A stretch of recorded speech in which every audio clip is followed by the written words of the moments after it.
네, 뉴스와치 계속해서 특보로 전해드립니다. 세월호가 침몰한 바다에는 7일째 구조 작업이 계속되고 있는데요. 현재는 어떻게 이루어지고 있는지 알아보겠습니다. 네, 사고 해역에서 가장 가까운 섬 동거차도 취재기자 나가 있습니다. 이재동 기자. 네, 저는 지금 사고 해역에서 가장 가까운 섬인 동거차도에 나와 있습니다. 이곳에서는 사고 수색 현장이 한눈에 내려다 보이고 있는데요.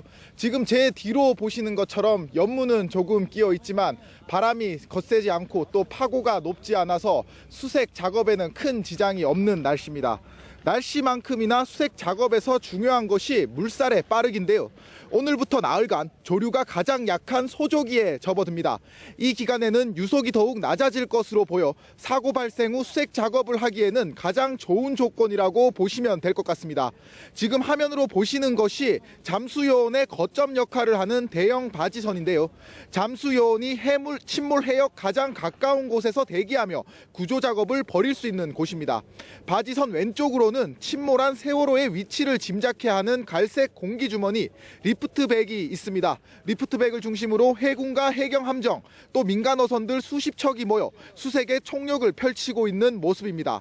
특히 사고 당시 학생들이 많이 모여 있었을 것으로 예상되는 3층 식당층과 4층 객실을 집중적으로 수색한다는 계획입니다. 사고 시각이 조식 시간이었기 때문에 구조대는 식당 칸 진입을 목표로 수색 작업을 벌이고 있습니다. 하지만 내부 부유물이 많아서 아직 식당 칸으로 진입하는 문을 열지는 못한 것으로 전해지고 있습니다.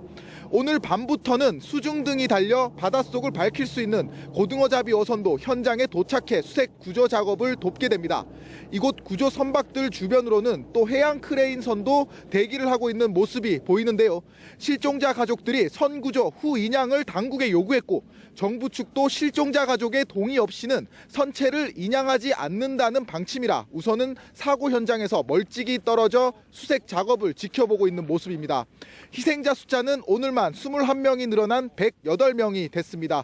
수색 상황 지켜보면서 새로운 소식 들어오는 대로 계속 전해드리겠습니다. 지금까지 동거차도에서 뉴스와이 이재동입니다. 네, 계속해서 현장 연결해서 구조 수색 작업 어떻게 이루어지고 있는지 알아보겠습니다. 네, 팽목항에 취재기자 나가 있습니다. 김종혁 기자. 네, 진도 팽목항에 나와 있습니다. 사고 이후 이곳 진도 해역은 날씨도 좋지 않고 유속이 거세 구조와 수색에 어려움을 겪었는데요. 오늘부터는 환경 상황이 많이 나아져 구조와 수색 작업에 속도가 붙을 전망입니다. 일단 진도 해역의 조류가 가장 느려지고 수위도 낮아지는 소조기를 맞았습니다. 기상 상태도 나쁘지 않습니다. 강한 바람으로 유속이 빨라지면서 낮 한때 구조 작업이 잠시 중단되는 일도 있었지만 파도의 높이는 0.5m에서 1m로 잔잔한 편입니다. 민관군 합동구조팀은 해경과 해군함정 등 선박 200여 척과 헬기 30여 대, 구조대원 750여 명을 집중 투입해 구조 작업에 박차를 가하고 있습니다. 실제로 오후에만 이곳 팽목항에서 구조 헬리콥터가 사고 현장을 오가는 모습을 수차례나 볼 수 있었습니다. 또 미국의 원격 조정 무인 잠수정과 음파 탐지기 등을 동원해 잠수요원들이 접근할 수 없는 선체 내 탐색 작업도 벌여갈 계획입니다. 특히 사고 당시 학생들이 많이 모여 있었을 것으로 예상되는 3층 식당층과 4층 객실을 집중적으로 수색하고 있습니다. 하지만 아직까지 식당 문을 열었다는 소식은 전해지지 않고 있습니다.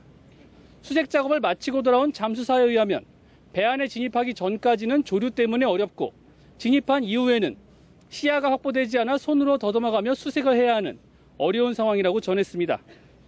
구조 작업 중 안타까운 소식도 전해졌습니다.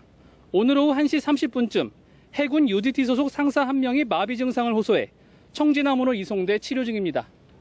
어제 밤부터 오늘 아침까지 희생자 수습 소식이 이어지면서 팽목항에는 오열하는 실종자 가족들의 통곡이 끊이지 않았습니다. 신랄 같은 희망을 이어가고 있는 실종자 가족들과 국민들에게 생존자라는 기적 같은 소식이 전해지길 기다려보겠습니다. 지금까지 팽목항에서 뉴스와의 김종혁입니다.